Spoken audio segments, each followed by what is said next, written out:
कुशवाहा समाज के राष्ट्रीय अध्यक्ष राकेश कुमार कुशवाहा ने झारखंड दौरे के दौरान 100 टाइम्स न्यूज़ से विशेष बातचीत करते हुए बताया कि अपने कुशवाहा समाज को मजबूत और शिक्षा के क्षेत्र में अग्रणी बनाना हमारी प्राथमिकता होगी।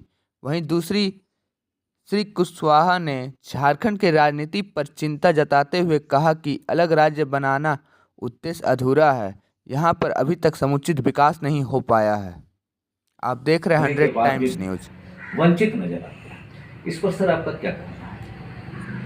एक्चुअली 1932 के बाद जातिगत जनगणना भारत में नहीं हो पाया और जब तक जातिवार जनगणना नहीं हो पाएगा, उसकी संख्या नहीं निकल करके आएगी, उसके लिए केंद्र सरकार या राज्य सरकार उसके विकास के लिए बजट में क्या प्रावधान कर सकेगी। पहला काम था कि जो वंचित समाज हैं, जो मुख्य धारा से कट गए हैं, जिन कारणों से कटे हों, पैसा के चलते हों, सोच के चलते हों, या उन तक संसाधन सरकार नहीं है इसके चलते कटा हो, लेकिन जब कट चुका है तो उस कितने लोग कटे हैं। पिछड़ा समाज का यह गणना नहीं हो पाया है। तो सर्वप्रथम भारत सरकार को चाहिए था कि इसके जातिगत जनगणना करवाए और यह पता लगाए कि कितने लोग ओबीसी में आते हैं, और तब उनके लिए, उनके विकास के लिए योजनाएं वह बनाए, उनके बच्चों को पढ़ने के लिए हो या आर्थिक उन्नति के लिए हो। यह देश के 77 वर्ष के आज़ादी के बाद भी इच्छा शक्ति की कमी केंद्र सरकार की रही और जातिगत जनगणना नहीं करा पाई और एक लोगों को देश के मुख्य धारा से नहीं जोड़ पाई। ये मैं कहूँगा कि केंद्र सरकार का सारा को जवाबदेही बनती है कि उन्होंने पिछड़े समाज को आज तक वंचित रखा। सर, आपके कुशवाहा समाज किन किन स्टेट में काम कर रही है और किस तरह का काम कर रही है? एक्चुअली कुशवाहा समाज पूरे देश में है, चाहे संख्या ज़्यादा हो कम हो। 28 राज्य में हम लोग संगठन कमोबेश चला रहे हैं, लेकिन 24 राज्यों में हम लोग काम कर रहे हैं और हिंदी भाषी क्षेत्रों में तो पूर्णतः।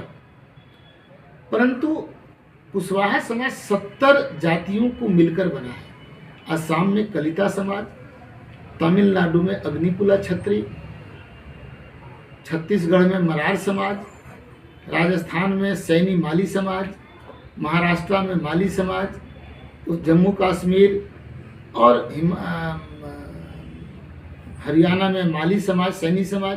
तो ये सब मुख्य जातियां हैं जो हम लोग, कहीं संगम है, कहीं रेड्डी समाज है। यहाँ बिहार झारखंड में कुशवाहा है, कोयरी है, तो कहीं काछी है, कहीं मौर्या समाज है। तो सबका अलग अलग नाम है, अलग अलग टाइटल है, लेकिन 70 उपजातियों का है। और मेरी बड़ी आबादी आसाम में भी है, तमिलनाडु में भी है, महाराष्ट्र में भी है, राजस्थान में भी है, मध्य प्रदेश, उत्तर प्रदेश, छत्तीसगढ़, बिहार, झारखंड, सभी जगहों पर हमारी बड़ी आबादी है। हमारे आज के दिन में हरियाणा में मुख्यमंत्री हैं हमारे समाज के, उत्तर प्रदेश, राजस्थान और बिहार में डिप्टी सीएम हमारे समाज के हैं, और बहुत लोग हैं जो धीरे धीरे राजनीति में प्रवेश कर रहे हैं और आगे बढ़ रहे हैं। लेकिन जितना मेरी आबादी है देश में, लगभग 14% कुशवाहा समाज का सभी जातियों को मिला, मतलब सभी हमारे 70 उपजातियों को मिलाकर उसका राजनीतिक आर्थिक हिस्सेदारी हमारी नहीं मिल पाई है। उसी के हिस्सेदारी के लिए हम कोशिश कर रहे हैं कि हमारे बच्चे पढ़े लिखें, हमारे जब सरकार से मिल रही सुविधा उन तक पहुँचे, जानकारी उनको हम दे रहे हैं और उनको कोशिश कर रहे हैं कि राजनीति और अर्थ में उनको सबल बना सकें, उनको आगे ला सकें। इसी कार्यक्रम में अखिल भारतीय कुशवाहा महासभा पिछले कई वर्षों से लगा है और यह संस्था 1911 से स्थापित है और अभी हम लोग काम कर रहे हैं। इससे पुराना सामाजिक संगठन पूरे देश में कोई नहीं है और मैं गर्व है कि कुशवाहा समाज आज 120 साल लगभग होने को जा रहा है। 120 साल से पहले भी चल रहा था, लेकिन रजिस्टर्ड 1911 में हुआ है। तो 120 वर्षों का यह संगठन सबसे पहला संगठन भारत में सामाजिक संगठन है जो अब तक हम लोग काम कर रहे हैं और सभी समान विचारधारा वालों के साथ मिलकर भाईचारा कायम कर हम लोग काम कर रहे हैं। उन लोग को भी उत्थान करने की कोशिश कर रहे हैं। जैसे सामूहिक विवाह हम लोग करते हैं, हम लोग युवक युवती परिचय सम्मेलन करते हैं ताकि आसानी से लोग लड़का लड़की का चयन कर सकें। हम लोग पारितोषिक देते हैं जो हमारे अच्छे मेरिटोरियस स्टूडेंट हैं उनको। हम लोग इस तरह से हमारे 5-6 जगहों पर सिविल सर्विसेज का कोचिंग भी हम लोग खोल के रखे हैं ताकि हमारे बच्चे ज़्यादा से ज़्यादा सिविल सर्विसेज में जा सकें। ये सब हम लोग समाज के विकास के अनेक योजनाएं चला रहे हैं और संगठन मजबूत कर रहे हैं। और जो राजनीति में है उनके साथ भी हम लोग कह रहे हैं कि हिस्सेदारी हम लोग को मिल सके। और हम लोग चाहते हैं कि अपना आने वाले दिनों में हम लोग के समाज का अपना बैंक स्थापित हो ताकि हम अर्थ से भी मजबूत हो सकें। हमारे लोग 14% है, अपना पैसा हम अपने ही बैंक में रखेंगे तो हमको बैंक को चलाने के लिए कहीं दूसरे का मोहताज नहीं होगा। लेकिन रिजर्व बैंक ऑफ इंडिया के गाइडलाइन पर हम लोग भी चाहते हैं कि हमारा ही बैंक का स्थापना हो ताकि हम स्वावलंबी बन सकें अर्थ के मामले में। सर, आप अपने समाज और अन्य समाजों के लिए क्या संदेश देना चाहेंगे? निश्चित रूप से चाहेंगे कि हम लोग भाईचारा कायम करें। इस देश में, यह देश सबका है, लेकिन विगत कुछ दिनों से यहाँ नफरत के बीज बोया जा रहा है। इसको छोड़ करके जो भारत में रह रहे हैं सब प्यार मोहब्बत अपनापन से रहें, एक दूसरे को सुख दुख में भाग लें। सबका अलग अलग धर्म संस्कृति परंपराएं हो सकती हैं, लेकिन भाईचारा कायम रहेगा तो हम लोग अमन चैन सुख शांति से रह सकेंगे। और हम लोग बाहरी शक्ति, चाहे चाइना हो, चाहे रसिया हो, चाहे अमेरिका हो, चाहे पाकिस्तान जो भी आँख कभी कभी दिखा देता है, वैसे लोगों से लड़ने के लिए हम लोग मजबूत हो सकेंगे। सर, अपना परिचय। कुशवाहा राकेश महतो, राष्ट्रीय अध्यक्ष, अखिल भारतीय कुशवाहा महासभा। अभी हम राष्ट्रीय अध्यक्ष कुशवाहा महासंघ के राष्ट्रीय अध्यक्ष से बातचीत कर रहे थे, जो कि वो झारखंड दौरे पर आए हुए हैं अपने समाज के विकास के लिए और अन्य समाजों। काफ़ी संघर्ष के बाद हम लोगों ने, हमारे शहीदों ने जो आज़ादी दिलाई, एक समानता के लिए, सभी को एक सांचे में ढालने के लिए, उसे जब वो अधिकार बहुत से क्षेत्रों को जब नहीं मिला तो आंतरिक कला को दूर करने के लिए लोग अपने अपने राज्य में एक विशेष दर्जा मांगने लगे। इस चीज़ के चलते कुछ राज्य अलग हुए। उसी में एक राज्य की उत्पत्ति होती है झारखंड, जिसमें आप लोग आंदोलनकारी रहे हैं कि ताकि यहाँ के लोगों को एक समानता के, एक समान विकास का मौका मिले। लेकिन क्या सर, आज 24 साल का युवा होने के बावजूद भी क्या वो समानता देखने को मिल रही है सर? क्या झारखंडियों का आज विकास का मौका मिला है सर, जिसके लिए आपने इतनी लंबी लड़ाई लड़ी, लाठियाँ खाई, जेल यात्रा भी आपको करना पड़ा? क्या वो देखने को मिल रहा है सर?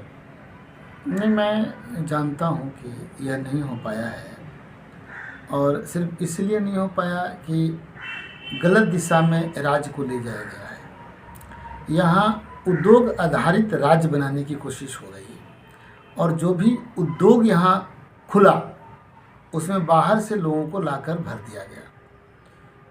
यहाँ के नौजवानों को, यहाँ के जो पढ़े लिखे लोग थे, उनको नौकरी नहीं मिल पाई। और इसलिए नहीं मिल पाई क्योंकि यहाँ कोई नीति ही नहीं बन पाई।